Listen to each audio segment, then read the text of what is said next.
Hello everybody, this is Bhante Joe here, and I'm just here actually at the top of one of the hills near the monastery, and thought to record a short Dhamma talk for the short Awada for the internet. So I thought that could start with a little bit of meditation, so it can lean forward and arch the spine, and look about 3 feet in front, and close our eyes. And can focus in on the breath. Can know when it's coming in and know when it's going out.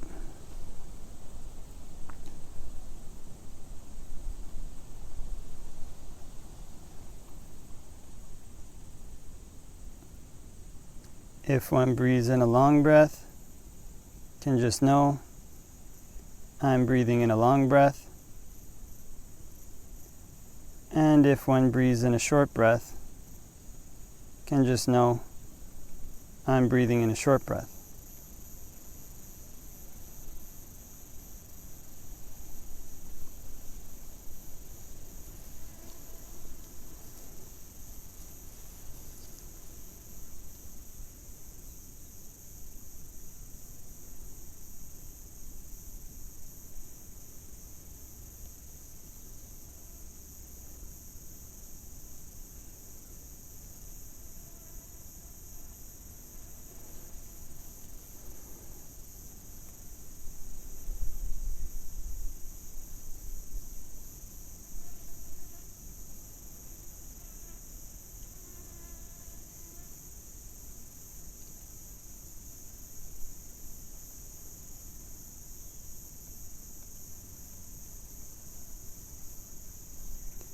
And can focus in on the breath at the tip of the nose.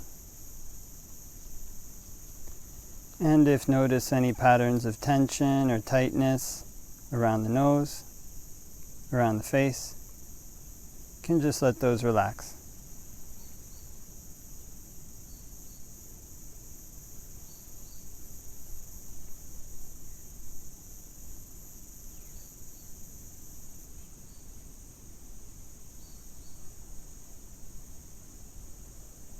And can relax any patterns of tension around the cheeks, around the chin.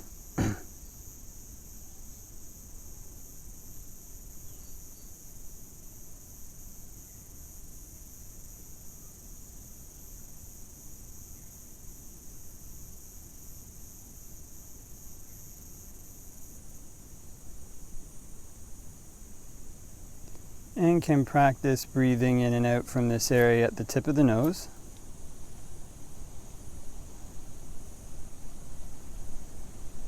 And when breathing in and out from the tip of the nose, can be good to change one's perception of the breath, so that it's not just air that one's pulling in and out of the lungs, but it's a kind of energy that's all around and coursing through the body.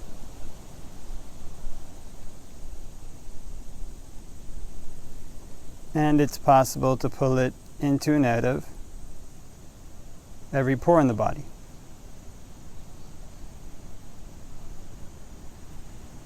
So on the in-breath, can think, whole body. On the out-breath, can think, whole body.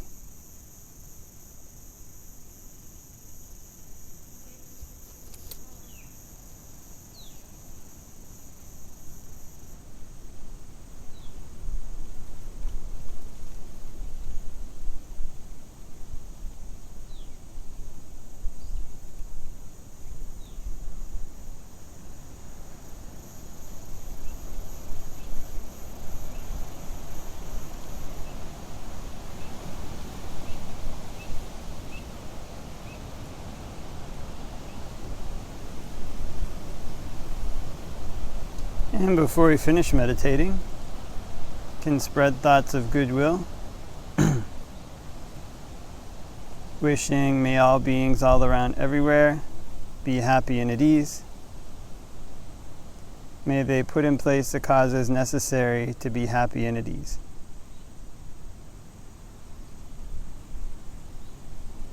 And we can make the mind infinite,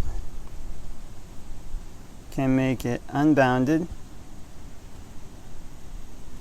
all the way to the ends of the universe and beyond, in every dimension. May all beings all around everywhere be happy and at ease.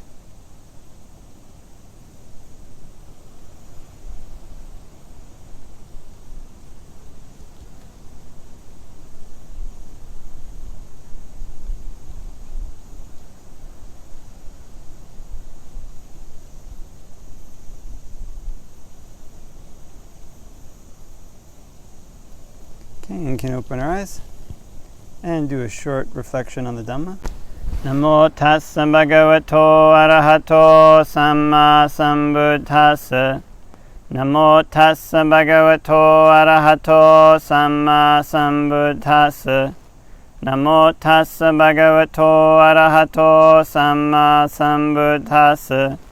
Buddhaṃ saranang gacchāmi, Dhammāṃ saranang gacchāmi, Sanghaṃ saranang gacchāmi.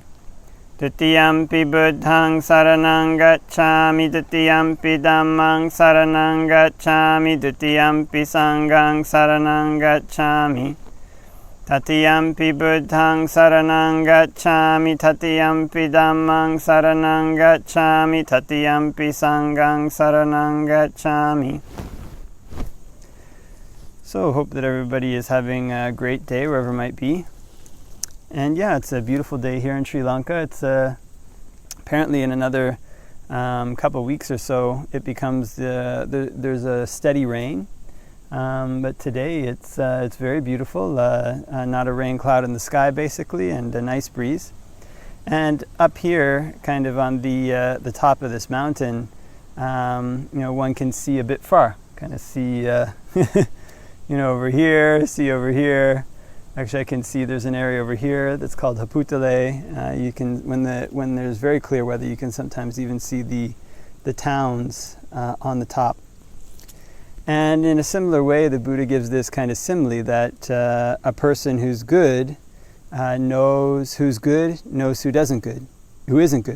But a person who's bad doesn't know who's good and doesn't know who's bad. It kind of blinds them. So this is a kind of interesting aspect in a person's practice, is that when they learn to keep the precepts, when they learn to be generous, when they learn to practice meditation, when they learn to develop sila, precepts, and samadhi, which is concentration, and when they learn to develop wisdom, then these things kind of elevate the mind. So it's at a higher level. It can kind of see further than it would before. And in particular, the things that we're interested in seeing further into are the ways in which the mind kind of causes itself to suffer, the ways in which defilements pull the mind out to things which are unbeneficial, the way the mind gets deluded about what things are for its true benefit, the way the mind lacks the strength to resist doing things that will be bad for it in the long run. All these things are like things which bring the mind down to a lower level. And the other day, unlike here at the top of the mountain, I went into the forest over here, and this forest, when I was, you have to kind of climb a bit to get there, and then once you go across this mountain and into the forest, and once you get into the forest, then it's a whole different world. Kind of on the top of the mountain, you can clearly see, north is that way, south is here, this way is east, this way is west. But once you get into the middle of the forest, sometimes you can walk in the forest and walk in a circle. You kind of get totally lost, kind of without any high place to get one's bearings. There's all these trees around. I mean, it's very quiet atmosphere, and the monks go there to meditate for a reason. But just in terms of seeing far, it's much more difficult to see far. And it's a similar way when a person doesn't cultivate the precepts, doesn't cultivate meditation, doesn't cultivate generosity, when a person neglects these things and kind of indulges in bad habits, things that bring say like some upfront satisfaction but long-term pain. It's like kind of wandering into a forest. Actually, the forest can be nice in some ways. There's a lot of shade. There's also a lot of dangers in the forest. It's dangerous. You can't find your way so easily, and there's animals living in the forest. Animals who sometimes don't have good intentions towards humans. Sometimes have neutral intentions, and sometimes might be temperamental. And so when one goes in there, one has to go very carefully and kind of very mindfully. And so although one goes in, there's dangers in the forest. And in the same way, kind of when a person undertakes things that are bad kind of actions in body, bad actions in speech, bad actions in mind, then initially this can seem like something which brings a lot of benefit. Somebody needs to tell a lie at work, or somebody needs to get angry to get one's way right away. It might seem like giving one something good up front.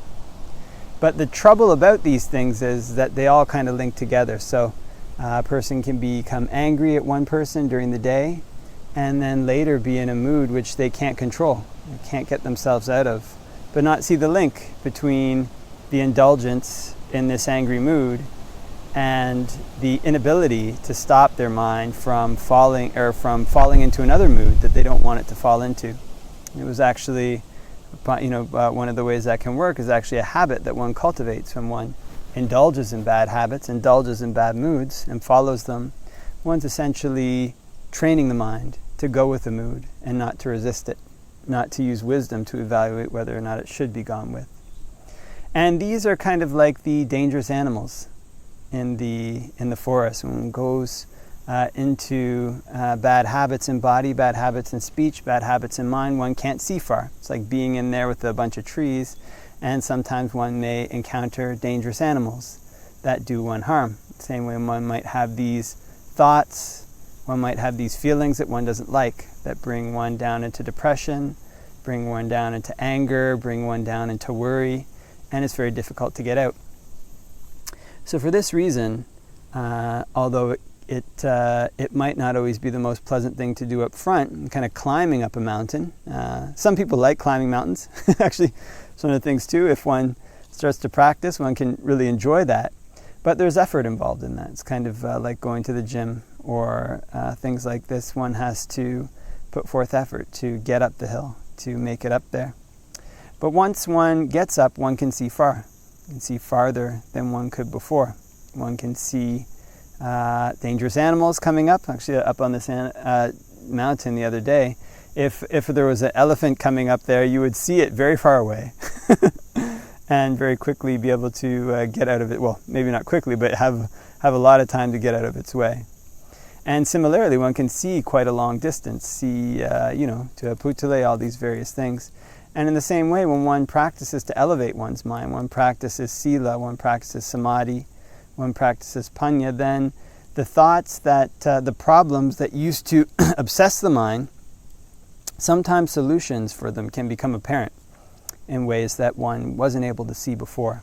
And kind of like on a clear day, one can see very far, all the way to Haputale, can see this mountain over here. And so in a similar way, when one learns to elevate the mind in these ways, one can find the solutions to these problems that plague the mind, that cause it to suffer. One can start to find the solution to anxiety, the solution to depression, solutions to anger, because all these things do have their solutions. The solutions lie in training the mind.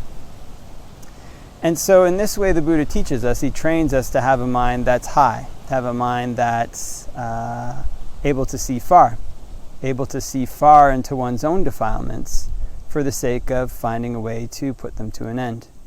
Because this is the ultimate aim of the Buddha's path, is not so much to explore. It can be fun, climbing up the mountain, it can be fun kind of going into the forest sometimes one has to go into the forest. It can be fun trekking around. But the point is not necessarily just to explore or just to look. It's actually to find a path. One can see far on the top of a mountain, but one tends to go to that vantage point for the sake of finding a way out Kind of one wants to find the path that leads out of suffering, the path that leads out of danger, the path that leads out of the wilderness. And this is a path that proceeds through developing these wholesome qualities, through eliminating unwholesome ones, and trying to find more and more the solutions in one's own mind to the things that cause one to suffer. This is the path that leads one out of the wilderness, and the way that the Buddha teaches us to find it is to elevate our mind so that we can see far, so we can see further than our own defilements, to the next step, and eventually till we can see our way to the ending of suffering. Okay, so leave that for reflection, and hope that everybody has a great day, and wishing you all the best till next time.